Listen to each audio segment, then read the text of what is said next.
है class 9। Welcome back to my channel. Last video में इसमें हम लोग ने क्या किया है, chapter second force laws and motion को पूरी तरह से कंप्लीट कर चुका हूं और उसमें हम लोग क्या क्या चीज़ें पढ़ चुके हैं। आइए फटाफट करते हैं इसका रिवीजन, सारे फॉर्मूले और आज लेकर के एनसीईआरटी के न्यूमेरिकल्स। तो सबसे पहले हम लोग क्या चीज़ पढ़े थे, फोर्स।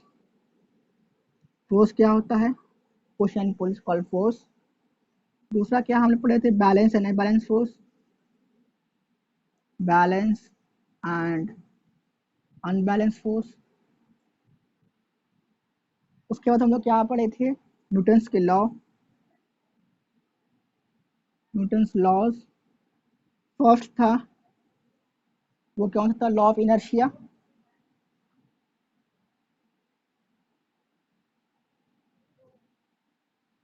ठीक है, लॉ ऑफ इनर्शिया क्या कह रहा था, if a body at rest will remain in rest और in motion will remain in motion unless and until some external force applied on it. कोई बॉडी रेस्ट पर है तो रेस्ट पर ही रहेगी, मोशन में है तो मोशन में ही रहेगी स्ट्रेट लाइन में, जब तक कि कोई उस पर एक्सटर्नल फोर्स अप्लाइड ना किया जाए। ठीक है, सेकेंड क्या था, लॉ ऑफ मोमेंटम।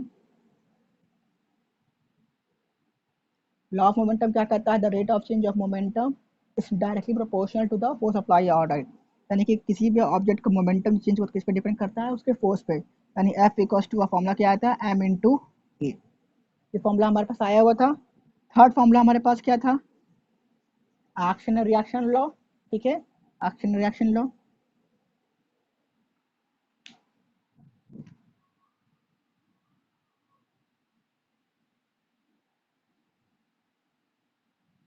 वो क्या कहता है, every action have equal and opposite reaction. यानी क्या कि किसी F1 equals to minus F2, है ना।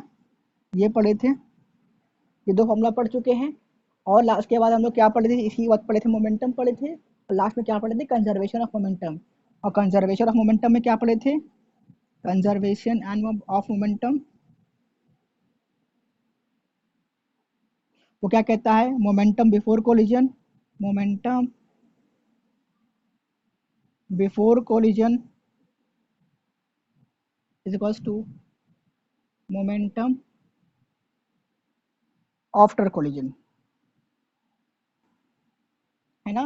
ये पढ़ चुके थे। और फॉर्मूला क्या पढ़े थे, अगर फॉर्मूला फॉर्म में करना पड़ेगा तो m1u1 plus m2u2 is equals to m1v1 plus m2v2।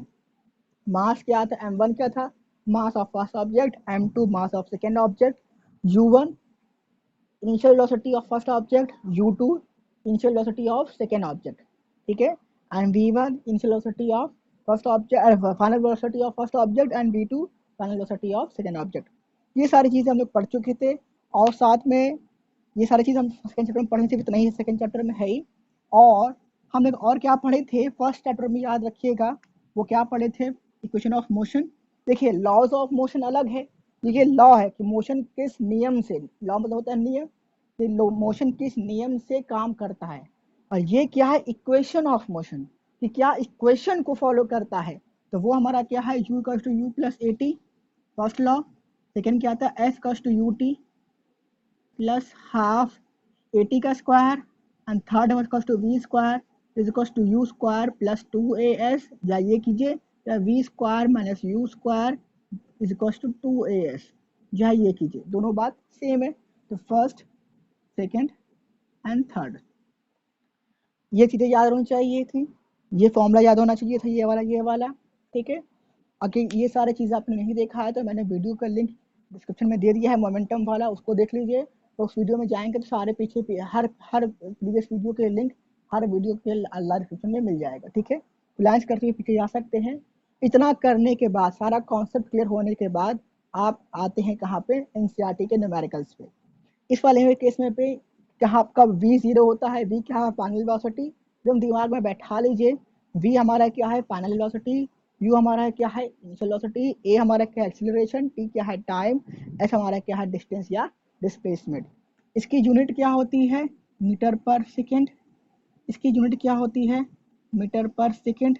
इसकी यूनिट क्या होती है, मीटर पर सेकेंड का स्क्वायर। इसमें क्या है, हर मैं देख रहा हूँ बहुत सारे बच्चे इग्नोर कर रहे हैं, अरे सर वही चीज़ बार बार बता रहे हैं। यही चीज़ मैं अभी क्लास में पूछता, मैं आपको इस बात की गारंटी देता हूँ कि 90% बच्चों को ये बात अभी भी नहीं पता है ना। और आप इग्नोर कर रहे हैं, जब एग्जाम सर पे आएगा तो आपको देखना ही पड़ेगा। इसी को दिमाग में रखते हुए हम एनसीईआरटी के न्यूमेरिकल को स्टार्ट करते हैं। अच्छा, एक चीज़ और क्लास 9th, वो ये है कि बहुत सारे बच्चे क्या है, अगर मैं पीडीएफ प्रोवाइड कर रहा हूँ तो पीडीएफ में अगर न्यूमेरिकल्स के एनसीईआरटी न्यूमेरिकल्स नहीं दे रहा हूँ तो बच्चे नहीं कर रहे हैं। ये चीज़ नहीं है ना, तो जैसे क्लास में न्यूमेरिकल्स होता है तो बोर्ड पे हो जाता है, ये आप देखते हैं वहाँ से कॉपी करते हैं या तो फिर अपने आप लगाते हैं, दो चीज़ करते हैं। तो ये बुक क्लास चल ही रहा है, ये मैं बोर्ड पे करा दे रहा हूँ, बोर्ड पे से देखिए और उसको अपने हिसाब से समझिए, फिर इसको कॉपी कीजिए या तो फिर अपने आप कीजिए। ये न्यूमेरिकल्स आपको ही करना है, मैं उसको पीडीएफ प्रोवाइड नहीं करूँगा कभी भी। ठीक है, मैं बोर्ड पे सॉल्व करा रहा हूँ, उसको ध्यान से देखिए और सॉल्व कीजिए। चलिए एनसीईआरटी के न्यूमेरिकल स्टार्ट करते हैं, तो कुछ एग्जांपल्स के बीच को ले लेते हैं। ये क्वेश्चन है पेज नंबर पेज 126 या 27 जो भी है, पेज 126 पे क्वेश्चन नंबर 2 है, थ्योरेटिकल क्वेश्चन है, इसको सॉल्व कर लेते हैं। क्या पूछ रहा है, explain why it is difficult for a fireman to hold a house hose which eject a large amount of water at a high velocity। क्या पूछ रहा है कि अगर जो हमारे जो फायरमैन होते हैं, जो हमारे फायर ब्रिगेड की गाड़ी होती है, फायरमैन वगैरह होते हैं, जब वो कहीं आग बुझाते हैं, कहीं पानी थ्रो कराते हैं, जो होस होता है जिससे पाइप की वाटर की पाइप होती है, ठीक है, जिसको वो होल्ड किए रहते हैं, उसको होल्ड के जिसमें पानी वाटर से बाहर आता है, तो क्यों उनको पकड़ने में बहुत ही दिक्कत होती है, तो क्यों वो पीछे की ओर जाते हैं। तो यहाँ पे कौन सा लॉ एप्लीकेबल है, तो एग्जाम्पल आ गया ना, कौन सा लॉ यहाँ पे एप्लीकेबल है। तो ऑब्वियस सी बात, इसने पढ़ाई किया होगा तो मालूम पड़ रहा होगा क्या कौन सा लॉ हो रहा होगा, Newton third law of motion, यानी every action have equal and opposite reaction. जितनी तेज हाई वेलोसिटी से वाटर यहाँ बाहर की ओर निकल रहा है, वेलोसिटी ज़्यादा है तो मोमेंटम ज़्यादा है, मोमेंटम ज़्यादा है तो फोर्स भी क्या है हमारा, ज़्यादा है ना। जब वेलोसिटी यहाँ से क्या है, ज़्यादा है, तो मोमेंटम भी क्या ज़्यादा है, मोमेंटम ज़्यादा है तो फोर्स भी ज़्यादा है। अगर इधर की फोर्स ज़्यादा है तो इधर फोर्स क्या होगा, इक्वल हो जाएगा इसके। बात समझ में आ रही है। तो इसको अपने वर्डिंग्स में फ्रेम करके लिखेंगे कि every action have equal opposite reaction, that's why the fireman get a backward jerk. तो अपने फॉर्म में सेंटेंस बना के लिख सकते हैं, एग्जाम में आया तो। अब ये क्लास 8 वाला सिस्टम खत्म हो गया कि सर जो लिखवाएंगे वही पूछेंगे, ऐसा कुछ नहीं है। जो मैं पढ़ाऊंगा, जो टॉपिक मैं क्लास में पढ़ा चुका हूँ क्लास के अंदर, उससे रिलेटेड मैं कुछ भी क्वेश्चन पूछ सकता हूँ, जो आपके एनसीईआरटी में होगा या नहीं होगा। बट अभी आपका है पहले ही, मैं कोशिश करूंगा कि 90% एनसीईआरटी से रहे, 10% बाहर का रहे। चलिए आगे बढ़ते हैं, देखिए चलिए आगे बढ़ते हैं। देखिए इसी पेज नंबर 127 पे, 26 page number NCERT, question number 4 है, तो देख लेते हैं क्वेश्चन क्या कह रहा है, ये देख लेते हैं। Two objects of masses 100 gram and 200 gram are moving along the same line and the direction with velocities of 2 meter per second and 1 meter per second respectively. They collide after the collision. They collide after and after the collision, the first object move at a velocity of 1.67 meter per second. Determine the velocity of second object. तो किस पे work कर रहा है, law of conservation of momentum पे। तो question को हमने पढ़ लिया। तो क्वेश्चन क्या कह रहा है, दो ऑब्जेक्ट है, एक का मास दिया हुआ है 100 ग्राम और दूसरे का दिया हुआ 200 ग्राम। दोनों सेम स्ट्रेट लाइन पे, यानी सेम स्ट्रेट लाइन पे दोनों ऑब्जेक्ट, एक 100 ग्राम का है, दूसरा 200 ग्राम का, ये 100 का है और ये 200 ग्राम का, ये फर्स्ट ये सेकंड, ठीक है। वो सेम डायरेक्शन में और सेम स्ट्रेट लाइन पे मूव कर रहे हैं, ठीक है, और उनकी वेलोसिटी दिया हुआ है 2 मीटर, उसका दिया हुआ 1 मीटर पर सेकंड, ठीक है। दे कोलाइड करते हैं, किसी एक पॉइंट पे वो आपस में कोलाइड करते हैं, और कोलाइड करने के बाद फर्स्ट वाले की जो वेलोसिटी हो जाती है वो आती है 1.67, तो सेकंड वाले की क्या होगी। तो क्वेश्चन को पढ़ लिया, समझ में आ गया। अब जो दिया हुआ है उसको नोट कर लेते हैं। तो ये क्या क्या दिया हुआ है, m1 दिया हुआ है, वो दिया हुआ है 100 ग्राम, है ना। m2 दिया हुआ है, वो कितना दिया हुआ है 200 ग्राम, u1 दिया हुआ है कितना 2 मीटर पर सेकेंड,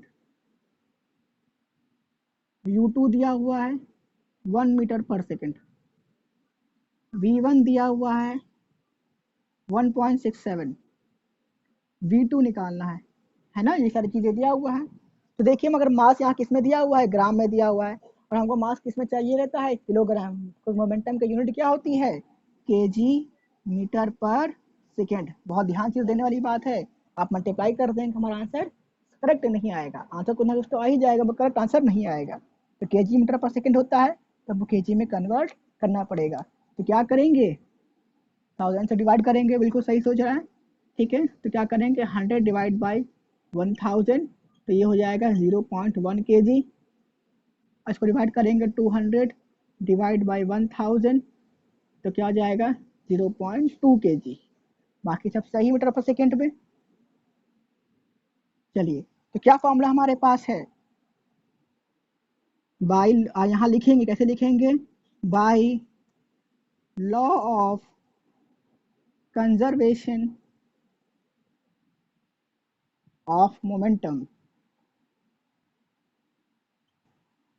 तो ये सारी चीज़ लिखने से क्या होता है ना कि आपकी कॉपी का प्रेजेंटेशन, आपकी कॉपी का लुक, आपकी कॉपी का आइडिया का अच्छा हो जाता है। तो कहाँ क्या फॉर्मूला है, m1u1 plus m2u2 is equal to m1v1 plus m2v2। ये सॉल्व कर लेते हैं फटाफट, बस कैलकुलेशन है प्लस माइनस और डिवाइड का। क्या जाएगा 0.1 इंटू 0.1 इंटू u1 क्या है 2, इन वन ब्रैकेट कर लेते हैं, plus another bracket 0.2 into 1 is equal to m1 फिर क्या है 0.1 into 1.67 plus another bracket 0.2 into v2, ये तुमको निकालना ही है।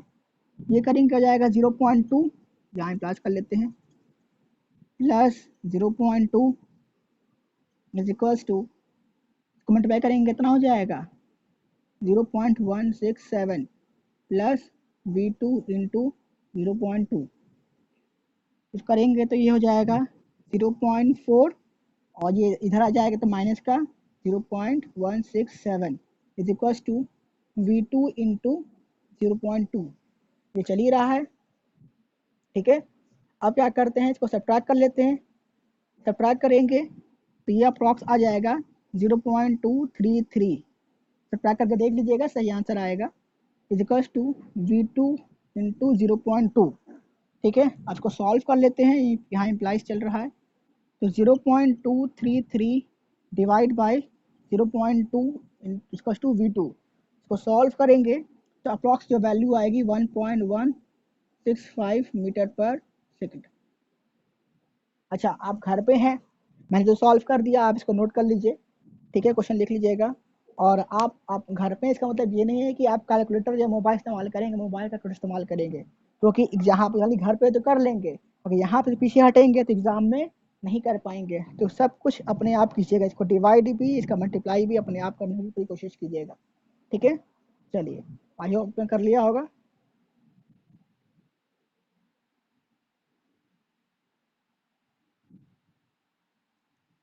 चलिए एनसीईआरटी की आप आते हैं टेक्स्ट बुक के पीछे के एक्सरसाइज पे, पेज नंबर 128 129 पे, पेज 128, क्वेश्चन नंबर कर लेते हैं, क्वेश्चन नंबर 5 एनसीईआरटी। क्वेश्चन क्या है, चलिए पढ़ते हैं क्वेश्चन को। क्या बोल रहा है, a truck start from rest, देखिए यहाँ पे एक लाइन है, a truck start from rest and rolls down a hill with a constant acceleration. It travels a distance of 400 meter in 20 seconds. Find its acceleration. Find the force acting on it if the mass is 7 metric ton. और hint में दिया हुआ है कि 1 metric ton equal to 1000 kg। क्या बोल रहा है कि एक ट्रक है, ठीक है, और वो एक हिल से, एक पहाड़ से ऊपर से सरकते हुए नीचे की ओर आ रही है ना। वो नीचे की ओर आ रही है स्लिप करते हुए। और ट्रक जो स्टार्ट कर रही है वो कहाँ से स्टार्ट कर रही है, रेस्ट से। तो अब क्वेश्चन याद है कि फर्स्ट स्टेप क्या, a body start from rest, तो क्या क्या जीरो हो जाएगा, यू हमारा क्या हो गया, जीरो हो गया। And rolls down on a hill at constant acceleration, और कांस्टेंट एक्सीलरेशन से वो नीचे की ओर आ रही है, कांस्टेंट एक्सीलरेशन से। If the travel is a distance of 400 metre, और अगर यहाँ से यहाँ तक, यहाँ से यहाँ तक वो पहुँचती है, ये डिस्टेंस दिया हुआ है, अगर ये 400 मीटर है, कितने समय में, ये एस दिया हुआ है, इन 20 सेकेंड्स, 20 सेकेंड। तो पूछ रहा है फाइंड द एक्सीलरेशन, ए क्या होगा, एक्सीलरेशन होगा क्या, ये एक पार्ट है। और सेकेंड क्या पूछा है, फाइंड द फोर्स, अगर इसका मास दिया हुआ है, एम दिया हुआ है, तो चलिए नोट कर लेते हैं फटाफट।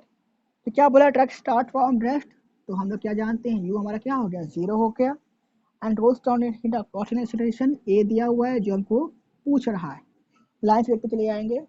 If a travel a distance of 400 metre, यानी कि स्मॉल एस दिया हुआ है कितना, 400 मीटर, इन 20 सेकेंड, टाइम दिया हुआ है कितना, 20 सेकेंड। फाइंड एक्सीलरेशन पूछा ही है। फाइंड द फोर्स, एफ भी पूछा हुआ है। And acting on it, mass, और मास दिया हुआ है कितना, 7 metric, capital M, capital turn, T for turn. और यहाँ पे दिया हुआ है कि 1 metric ton equals to 1000 kg, ये क्वेश्चन दिया हुआ है। चलिए सॉल्व कर लेते हैं। तो देखिए हमको दो चीजें पूछी है, पहला एफ, ए और एफ। एफ की बात करते हैं तो दिमाग में फॉर्मूला क्या आता है, एम इंटू ए। एम तो दिया हुआ है 7 मेट्रिक टन, चलिए इसको बाद में देखते हैं ना, क्यों, क्योंकि हमको ए चाहिए होगा, ए निकालेंगे तभी हमारा एफ हो सकता है। इसमें तरीका देखिए कैसे सोचा जाता है। ठीक है, तो अब एफ की बात अभी बाद में करते हैं। अब इतनी वैल्यू में से, अब इतना जो चीज दिया हुआ है ना, इसका इस्तेमाल करके हम लोग निकालेंगे क्या, ए की वैल्यू। कैसे निकाल सकते, तो अब देखिए हम जो इस चैप्टर में जो फॉर्मूला पढ़े हैं, f equal to m into a पढ़े हुए हैं, ठीक है, और कंजर्वेशन ऑफ मोमेंटम का पढ़े हैं, उसका यूज करके तो ये तो कभी नहीं आएगा। तो कहाँ को जाना पड़ेगा, फर्स्ट इक्वेशन ऑफ मोशन पे। तो देखिए फटाफट मैं साइड में लिख देता हूँ, v equal to u plus a t, s equal to u t plus half a t का square, and v square equal to u square plus 2a s। ऐसे सारी बातें हो गई। अब देखिए इसमें क्या यूज कर सकते हैं, हमको ए चाहिए, तो ए तो तीनों में है। देखिए यू जीरो हो रहा है और हमको ए निकालना है, एस भी दिया हुआ है, तो इसमें देखिए इसका यूज करते हैं। तो वी की कहीं कहीं पे देखिए इसमें वी की बात नहीं की है ना, कहीं पे वी की बात नहीं की है, तो ये तो कैंसिल हो गया क्योंकि यहाँ वी है, ये भी कैंसिल हो गया क्योंकि यहाँ वी है। तो कौन सा यूज करेंगे, सेकंड इक्वेशन ऑफ, तो लिखेंगे from second equation of motion, क्या हो जाएगा, s is equal to u t plus half a t का स्क्वायर। एस हमको दिया हुआ है 400, फटाफट सॉल्व कीजिए, वीडियो चलने दीजिए, आप फटाफट सॉल्व करते हैं, कॉपी पे सॉल्व कीजिए। ये 0 इंटू टाइम हमको दिया हुआ है 20 प्लस हाफ इंटू ए हमको फाइंड आउट करना है, और ये दिया हुआ है 20 का स्क्वायर, ये हो जाएगा 400, ये हो गया 0 प्लस ये हो गया हाफ इंटू ए इंटू 400, तो कट कर देंगे तो जाएगा 200, 400 इक्वल्स टू, यहाँ से इम्प्लाइज कर लीजिए, 400 इक्वल्स टू हो जाएगा क्या, 200 ए इंटू ए चल रहा है, तो ए इक्वल्स टू ये इधर आ जाएगा, 400 डिवाइड बाई 200, जीरो कैंसिल काटेंगे तो 2, तो which is a equals to क्या आ जाएगा, 2 मीटर पर सेकेंड का स्क्वायर। सिंपल था, बस सोचना आना चाहिए। तो हमारा क्या आ गया, एक्सप्रेशन आ गया। अब इसको नोट कर लीजिए, आई होप आपने नोट कर लिया होगा, नहीं तो इस वीडियो को पॉज करके नोट कर लीजिए। अब निकालते हैं क्या, फोर्स, फोर्स निकालते हैं। तो ए तो हमारा आ गया, वो क्या आ गया, 2 मीटर पर सेकेंड का स्क्वायर। अब हमको निकालना है फोर्स, तो F we have F equals to क्या, एम इंटू ए। तो एम हमारा क्या है 7 metric ton and 1 metric ton equal to 1000 k जी। उसको मल्टीप्लाई कर देंगे, यानी कि 7 इंटू 1000 ना, के जी में उनको मास चाहिए, के जी में आ जाएगा, इंटू एक्सप्रेशन हमने निकाल लिया है क्या है 2, तो उसको मल्टीप्लाई कर देते हैं फटाफट। तो जाएगा 7 टू या 14 एंड 000, यानी कि 14,000 न्यूटन। ये हमारा क्या हो गया आंसर, कितना फोर्स से अप्लाई किया जा रहा है। हो गया, नोट कर लीजिए। चलिए,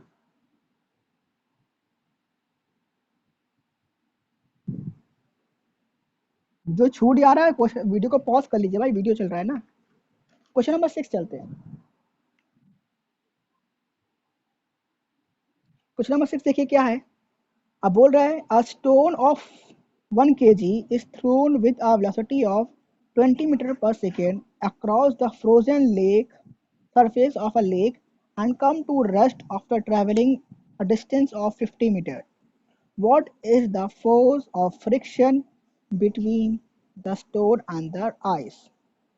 क्या बोल रहा है, एक पत्थर, एक स्टोन है जिसका मास क्या है 1 kg, उसको 30 मीटर पर सेकेंड की वेलोसिटी से थ्रो किया गया। कहाँ पे, एक फ्रोजन लेक पर, जमी हुई लेक पर, एक तालाब है जो जमा किया हुआ है, फ्रोज किया हुआ है, ठीक है। और उस पे स्लाइड करने के बाद, उस लेक पे आने के बाद वो स्लाइड करते हुए दूर तक जाता है, ठीक है। और जाने के बाद यहाँ पे रेस्ट पे रुक जाता है, बोले कम टू रेस्ट। तो क्या जीरो हो गया हमारा, फाइनल वेलोसिटी हमारी 0 हो गई, ठीक है। कितना दूर तक गया, एस दिया हुआ है कितना 50 मीटर, स्मॉल एस दिया हुआ है 50 मीटर तक दूर गया। Find out force of friction between the stone and the ice. तो फोर्स ऑफ फ्रिक्शन हमको निकालना है, यानी कि हमको एफ निकालना है। एफ निकालने के लिए फॉर्मूला क्या है, एम इन टू ए। देखते हैं क्या क्या चीज दिया हुआ है। दिया हुआ है स्टोन का मास 1 kg, ठीक है। स्टोन वेलोसिटी ऑफ यू दिया हुआ है कितना 20 metre per second, froze lake distance of 50 metre. S दिया हुआ है कितना 50 मीटर।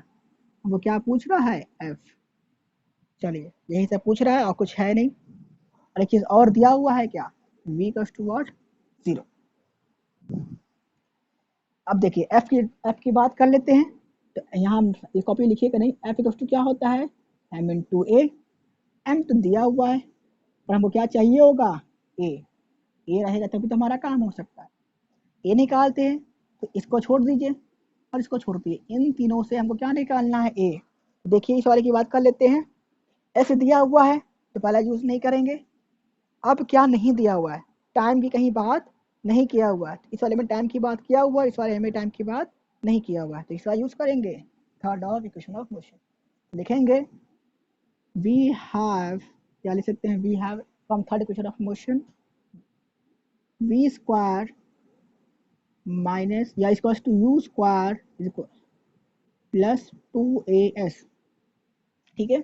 वैल्यू पुटअप करते हैं, ये हमारा हो गया 0 का स्क्वायर इक्वल टू यू हो जाएगा क्या 20 का स्क्वायर प्लस 20 इंटू ए, हमको फाइंड आउट करना है, एस हमारा क्या है 50। ये हो गया 0, ये हो जाएगा कितना 400 और ये जाएगा प्लस 100 इंटू ए। ये इधर जाएगा तो माइनस, यानी हो जाएगा क्या माइनस का 400 is equal to 100 into A.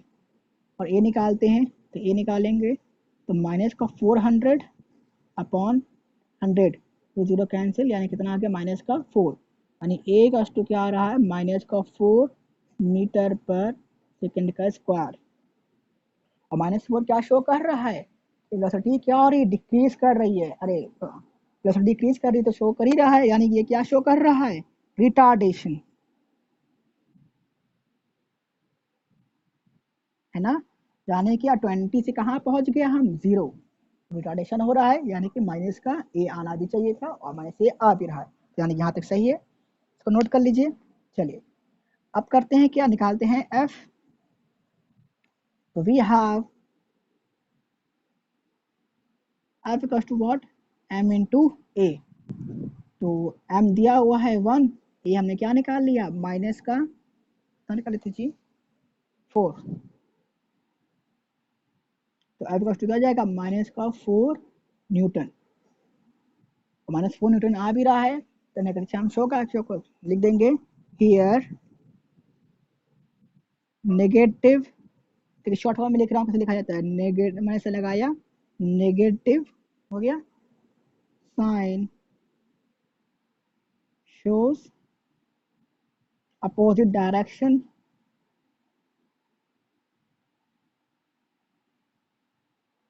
which is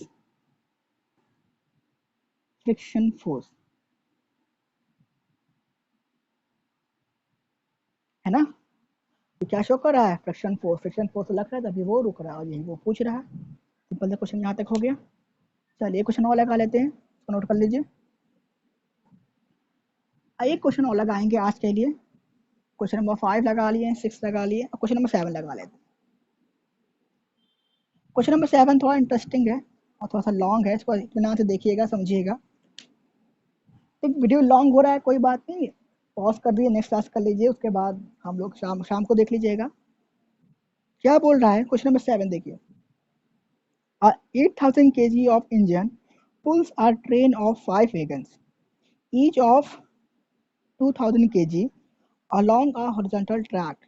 If the engine exerts a force of 40,000 Newton and the track offers a friction force of 5,000 Newton, then calculate first the accelerating force, the acceleration of the train, and the force wagon 1 on wagon 2.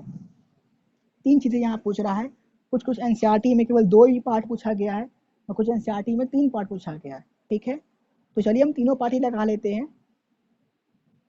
चलिए question क्या बोल रहा है कि एक train है और उसका जो इंजन है, उसका जो मास है, यानी कि एक ऐसे मैं ट्रेन बना देता हूँ,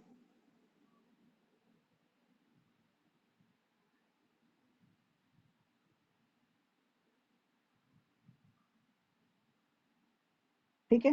यहाँ पे एक ट्रेन है, उसका एक इंजन है, उस इंजन का जो मास है, मास ऑफ द इंजन, वो 8,000 kg है, ठीक है, इंजन का मास है। उसके पीछे 5 वेगन्स है, वेगन मतलब होता है बोगियां, 5 बोगी है, 1 2 3 4 5, एंड ईच ऑफ 2,000 kg, और हर एक का मास दिया हुआ है 2,000 kg, यानी इसका भी 2,000, इसका भी 2,000, इसका भी 2,000, इसका भी, इसका भी, सबका 2,000 kg। If the engine exert a force of 40,000 Newton, अगर इंजन इधर का फोर्स लगा रहा है 40,000 न्यूटन,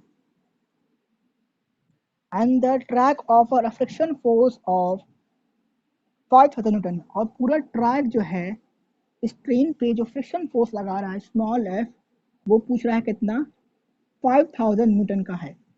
तो फर्स्ट क्या है, find the net accelerating force, यानी नेट मतलब क्या होता है पता है, नेट मतलब होता है एक्चुअल फोर्स कितना लग रहा है। तो ये ट्रेन एक्चुअल इस ट्रेन के ऊपर कितना फोर्स लग रहा होगा, ये निकालना है। दूसरा, ये इसका एक्सीलरेशन क्या होगा, और तीसरा क्या पूछ रहा है, the force of wagon 1 on wagon 2, wagon 1 wagon 2 पे कितना फोर्स लगाएगा, है ना। वेगन 1 वेगन 2 पे कितना फोर्स लगाएगा, सिर्फ ये वाला इस पे कितना फोर्स लगाएगा। तो डिस्कस करते हैं वन बाय वन।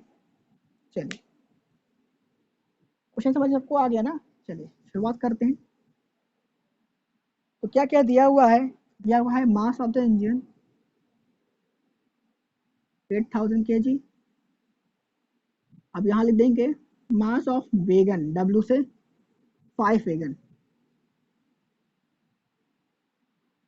यहाँ देते हैं 2,000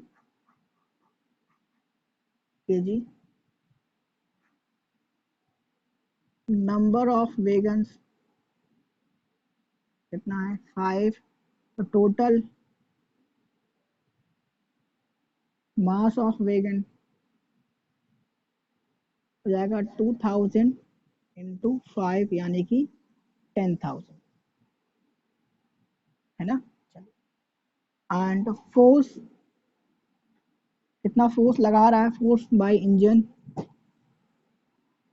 एफ ई कर देता हूँ 40,000 न्यूटन, 4,000 हुआ 40,000, and friction force small f से कर देते हैं स्मॉल फ्रिक्शन फोर्स 5000। पहला क्वेश्चन सॉल्व करते हैं। पहला पार्ट क्या पूछ रहा है, नेट एक्सीलरेटिंग फोर्स कितना होगा, क्या करेंगे।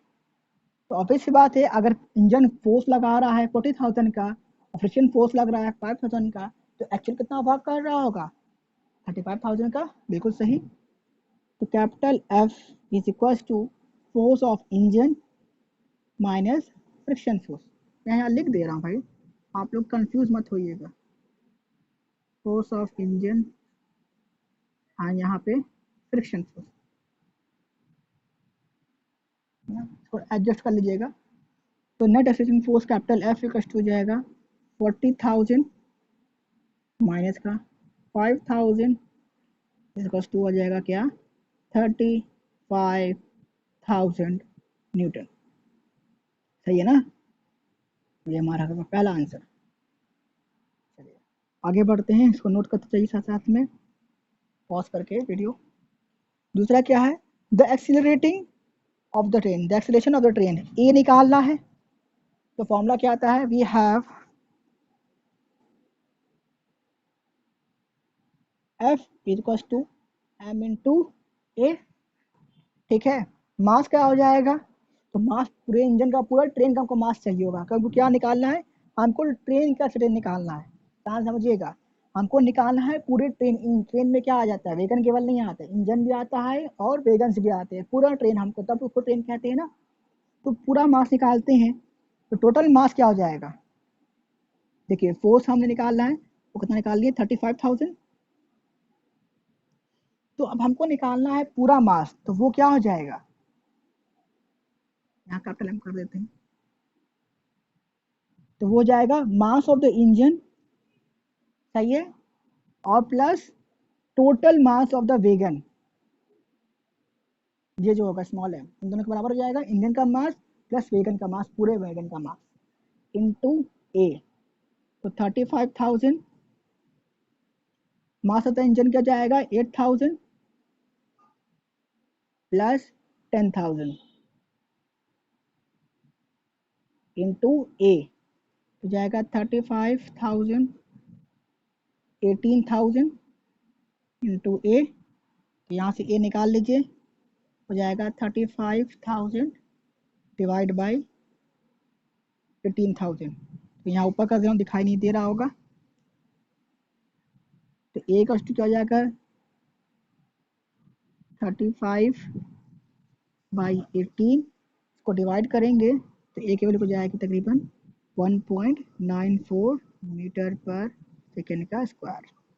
हाँ, बहुत सारे बच्चे सोच रहे होंगे सर एनसीईआरटी में, मेरे एनसीईआरटी में कुछ 3.5 दिया हुआ है, तो वो गलत दिया हुआ है, उसको सही कर लीजिए। सही आंसर क्या है 1.94 होगा।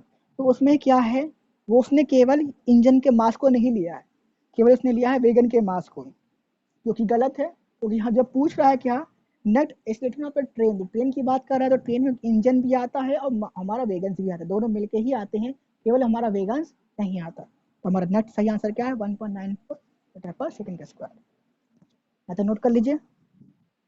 थर्ड पार्ट देख लेते हैं। थर्ड पार्ट क्या पूछ रहा है, तो force of wagon 1 on wagon 2, यानी कि जो हमारा ट्रेन है ना, ये तो इंजन हो गया,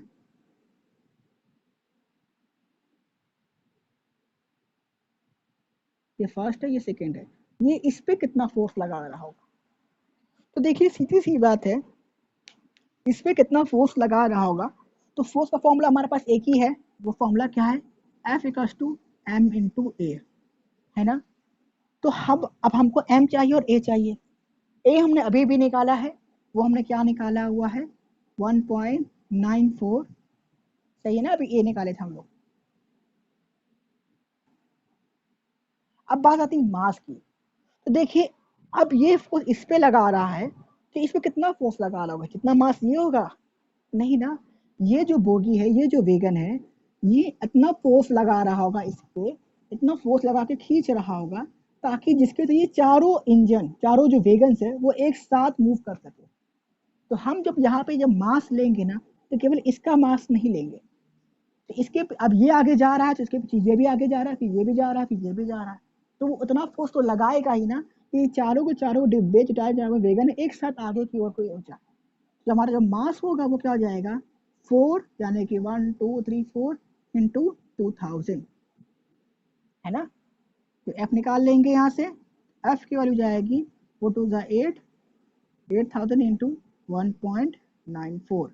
ठीक है, इसको मल्टीप्लाई करिएगा, मल्टीप्लाई करने के बाद जो आपका आंसर आएगा वो आपका होमवर्क में चला जाएगा, सिंपल है, आपको मल्टीप्लाई करना है, उसको मल्टीप्लाई कर लीजिएगा और आपका आंसर किस में जाएगा, न्यूटन में हमारा आंसर जाएगा। यहाँ तक करके कॉपी में करिएगा। Thank you class 10 class 9 for joining.